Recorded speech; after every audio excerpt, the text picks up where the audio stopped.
Hello, my lovelies. This is Jeremy with Books and Coffee, and today I decided to do a book discussion video. And the discussion video that I'm going to be talking about is audiobooks. And kind of raise the question is, do audiobooks and audio dramas count as reading a book? I feel like I'm gonna have to go into this video with a little bit of tact and sensitivity. So I'm gonna be covering my bases and doing a few key points here. So we're just gonna get into it. For those who have not been a part of this channel for a while, and that's the first video you are watching from me, you will know that I absolutely adore and love the Star Wars audiobooks. They sound like I'm listening to a movie. They always have really cool sound effects and music, and it really is incredible. It really does feel like I'm listening to a movie. So, audiobooks are a wonderful experience, and I feel like we can kind of talk about this in a different context. I feel like audiobooks count as reading if you have a disability that, really does prevent you from sitting down or standing up or however you read to actually sit down and read. Like if you are born with, say you become deaf or something like that, or, maybe your eyes have gotten to the point where you just can't sit down and read because you either get a headache and things like that. So I feel like, in my opinion, that experiencing audiobook would count as reading in that way. And I definitely would say yes, I count that as reading because that's the only way you can actually read. That is your option for reading in that way. But really, like if you're a able-bodied person, I don't think I would count it as reading because I don't know. To me, and this is all my opinion. I'm not saying this is everyone. This is just my personal viewpoint. I want to go into this not trying to offend or hurt anyone by this video. I just kind of want to share my thoughts, basically, because I've seen a lot of like discourse online and about audiobooks. Talking about audiobooks, fan fiction, graphic novels, things like that, and then it really bridges the question: is that's not reading? Um, to me, if you can read like material, I would recommend people reading books over reading fan fiction. I never did understand why people read fan fiction. I understand the idea of reading fan fiction. You fell in love with a world and you're going to go and read about that world more because, well, once the series is over, that's it. But the whole world of fan fiction exists, so I do very much understand that. And I might have to talk about fan fiction writers that choose to write fan fiction versus writing their own worlds in a future video, because I have a lot to say on that topic as well. But back to audiobooks now. For me, I've always felt like listening to an audiobook is kind of cheating, because I've kind of used audiobooks well, like either a plot was moving a little slower or I simply just did not want to sit down and read the book, so I got the audiobook and it is being read to you. So and that's how I have perceived it. I always kind of thought of it, well, I'm not reading the book, it's being read to me, essentially.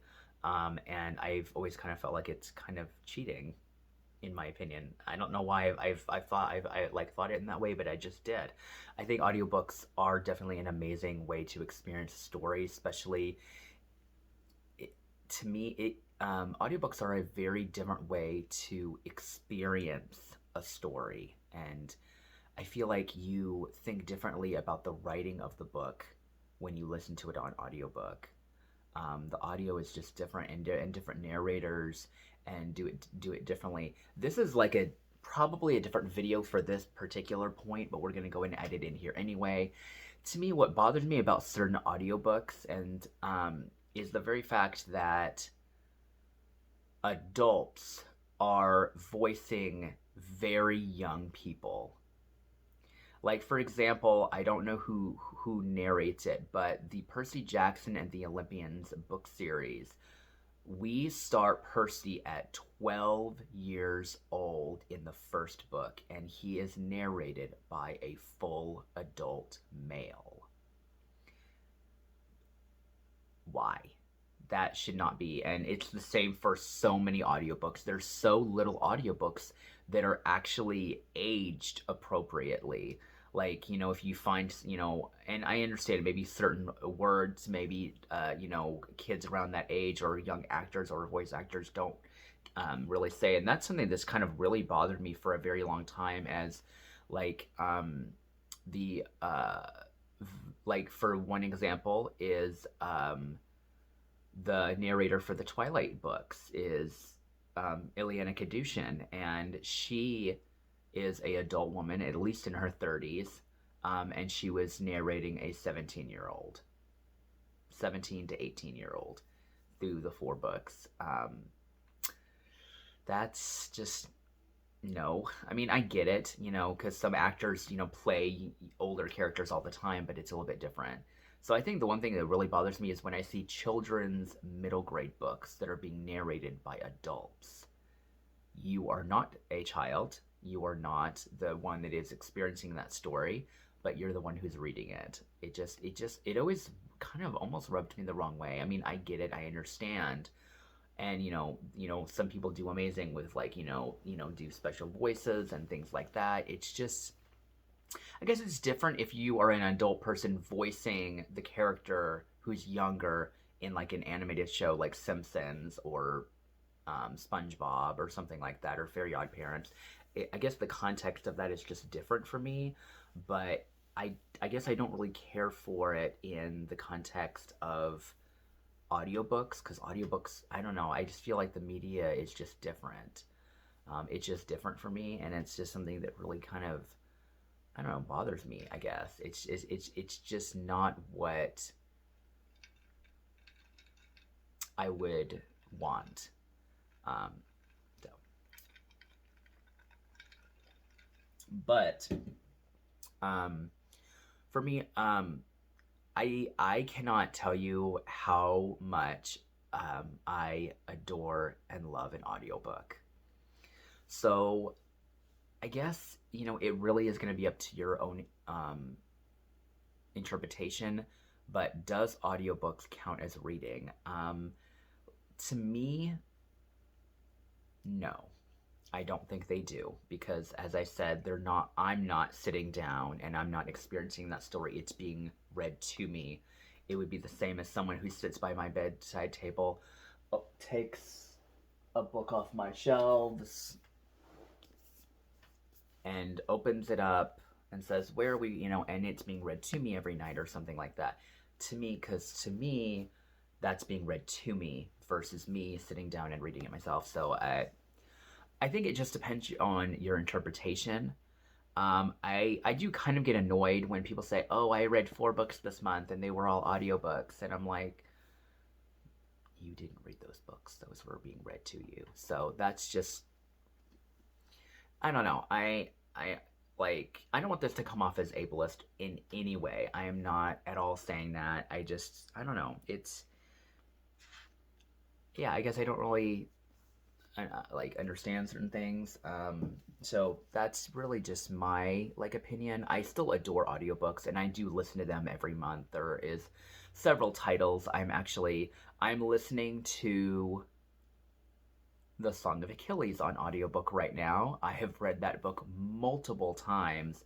That's also another case where I will, love audiobooks, is if it, like, if I've read a book already many times, like Twilight, like Song of Achilles, like City of Bones, Fault in Our Stars, then I love listening to the audiobook because I love how different the story can be perceived and felt, and emotions can be felt through the narrator that might be a little bit different than if you were to read it with your own thoughts. Because when you hear it, hearing it is so much of a bit different experiencing it than what your mind can perceive.